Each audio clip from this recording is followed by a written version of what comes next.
All right guys, today we got another arcade pickup video, but today we got something really special. So a viewer of the show donated this Virtua Cop. So this Virtua Cop is really neat, and it's a AM2 release running on the SEGA Model 2 hardware. So if you're big into SEGA games, this was definitely an iconic light gun shooter, and definitely big thanks to Andrew for donating it to the channel. So let's take a look at it real quick. We'll go through it and see, is it fully working? Is there any work that I need to do to it? And then we'll do some final thoughts. Okay, so you can see this machine is really big.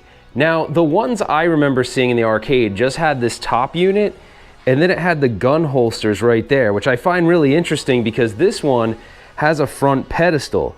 Now, I've only seen this in a couple little conference photos and things like that from like an older CES or E3 type of event. So if you've seen one with this little pedestal in front of it, let me know, because I haven't seen one of those in person. Okay, while I'm not an expert at this Virtua Cop cabinet, take a look at that and take a look at that, where it actually goes into the cabinet. Now, if you looking at this diagram from the old manual, you can see it would go in here and here. I'm not sure if you can see that very well. And then the coin door is on the right, and the guns would be mounted on each side. So check this out.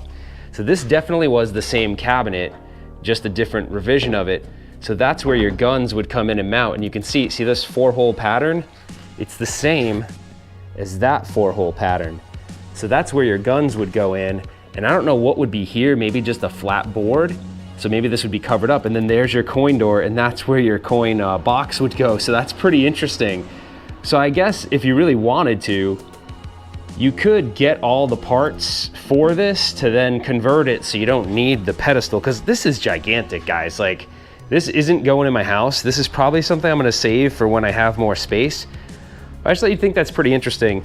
And it was pretty interesting that the original manual was actually in the back, which doesn't often happen, but sometimes people will keep them in there, which is really cool. So here's what it looks like from the side art perspective. It's pretty clean considering, the age of it.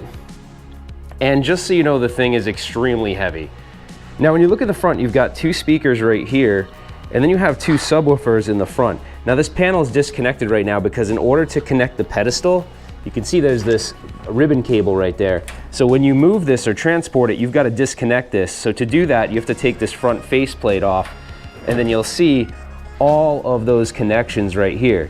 And this thing, from a sound perspective, is really loud. You've got 2 subwoofers in the front. Now, you can tell, like, if I feel this, the cone is starting to kind of deteriorate, which you'd expect with a speaker this old. So I might replace these speakers. It looks like they might have been replaced before. I'm not sure. So we'll have to look. I'm not sure what this originally came with. And like I said, I'm having a hard time locating this particular unit with the pedestal in the front. So kind of interesting. Now, these guns cost a lot. So if you were to buy these guns separately, they're pretty expensive right now, and they happen to be the original guns, and they're still intact, which is really cool, and they both still work. So that's really neat and a good, good find to have it fully functional. You'll see in the front there's some instructions on how to play, and then you have your player 1 button and your player 2 button. And then in the front you've got your coin, your coin mechs. And the coin mechs are still working and fully functional here, so it's still coin operated. You've got your coin drop, and then you have your volume, your test switch, your service switch, and a degauss switch. Now, the thing that's really interesting about this is if you look here, you kind of can't see the monitor because there's this curved, almost magnified screen here. Here, real quick, I'll show you the marquee. But let's go to, oh, and another little tidbit is there's these hooks on the top. These hooks were to hold this topper, which seems also really rare. I have not seen one of the toppers, but there's this gigantic topper. So I guess at some point, I don't even know, honestly, if it would probably hit the top of my garage if it had the topper on it, because it looked really big. But I might talk to Joe Sabo and see what he can do about maybe recreating the topper. It still has all the original serial numbers and badges on it, which is great. This cabinet also includes a fan to sort of help circulation within the cabinet. And you can see there's a pretty hefty amplifier here. And then that's a power supply for the amplifier and probably various other components. Then there's an isolation transformer. There's what I believe is another power supply, and then a cage that holds some of the PCBs. Sega's notorious for crazy multiple board systems. If you ever looked at like a Daytona USA, it's a total nightmare. But Sega stuff is tough. But this is, you know, knock on wood. Where's some wood? Knock on wood, this is fully functional right now, and I'll show you that in a second. Now look at this. You wouldn't expect this, but typically these shooter cabs usually have the monitor mounted here facing up, and then there's a mirror. But this one's sort of facing backwards, and it's really small. It's like a 19-inch screen. I was really surprised by that. But then if you look in here, and I'm gonna try to capture this the best I can, there's this crazy curved sort of mirror type thing here, and it's like a magnification mirror. So when you're playing the game, you're actually playing it off of this curved mirrored surface, which is really cool. And you feel it. It's like a metal. It's like a metal tin type of a surface. And if I flip the camera back around, you'll see this is the back half of it. So it's a pretty interesting design, and it looks like they had a patent for it back then. It's called, let's see, what does that say? Virtual Image Display V-Vision patent pending. And it does a really good job. So that was interesting to me because that's very different. And I'm wondering how many games maybe use this, but yeah, look, it's just got a small CRT, and you wouldn't expect this to be a 19-inch CRT, and you'll see what I mean when we start playing the game. So that's it for back here. Let's power it on, and because of, I don't want light to bleed in through the back, we're gonna power it on and put the cover back on. So there we go, power it on. You'll see that fan start spinning there, and everything's gonna start powering up. This game surprisingly boots up fairly quickly. So you can see right now on the screen, you'll see the images sort of reversed or upside down. See that? And I'll get the refresh rate dialed in so it won't look like that when we start playing. All right, let's put the door back on and check out some gameplay.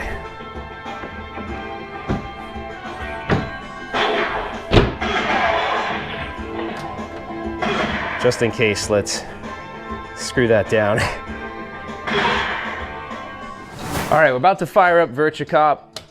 Hit the start button. You've got 3 stages, 1, 2, and 3. We got beginner, medium, and expert. Like I said, the original guns are still working, so that's awesome because these are actually pretty expensive to find these days. You can get the molds, but the guns complete are actually really expensive. So like most gun games of this era, to reload, you just point to the bottom and hit the trigger. So basic stuff. But this game was pretty well known for the fact that it had this interesting targeting system, and then also just the polygonal graphics of the Sega System 2 hardware is really cool. It just gives it that iconic look. Now it also came out on the Sega Saturn, and they had a replica of this gun you could actually get on the Sega Saturn as well, and I believe it came as a kit. But as I play, you could kind of see that mirror makes a 19-inch display look gigantic, which is pretty cool technology, and I don't know what other Sega games would have used that, so I just think that's kind of interesting. Now I apologize for the rolling you're seeing on the screen. It's just because I'm using a different camera to capture this, and unfortunately I can't dial in the refresh rate close enough to prevent that rolling. The other thing that's interesting is wherever you shoot the bad guys in this game, you can shoot them in places that'll make them sort of like do these twists, like depending on where you shoot them, like they may like twist and roll. Just a lot of different cool little effects that this game had. There's also environmentals, like if I shoot barrels, they'll explode and things like that, the red ones at least. All right, well, that's a quick look at Virtua Cop. We'll dive into this game, obviously, a little bit later at some point. The cabinet really doesn't need any restoration, and I gotta thank Andrew Will, again, he's a local in Arizona who decided to donate it to the channel. I think that's really cool. So also, I have a big project that I'm working on called Chasing Nostalgia, and if you continue watching throughout the end of this video after the credits roll, I will actually have a preview trailer of that, and we should have that out sometime in July. If you like this video, give me a thumbs up, consider subscribing to the channel, put your comments below, and we will see you on the next one. My name is Retro Ralph, and I love arcade games. When I was a kid, the arcade was a magical place. The sights, the sounds, memories etched into my mind forever. Now, I'm a collector, and you could say I'm a little obsessed, but I know there are others like me. Are you one of them?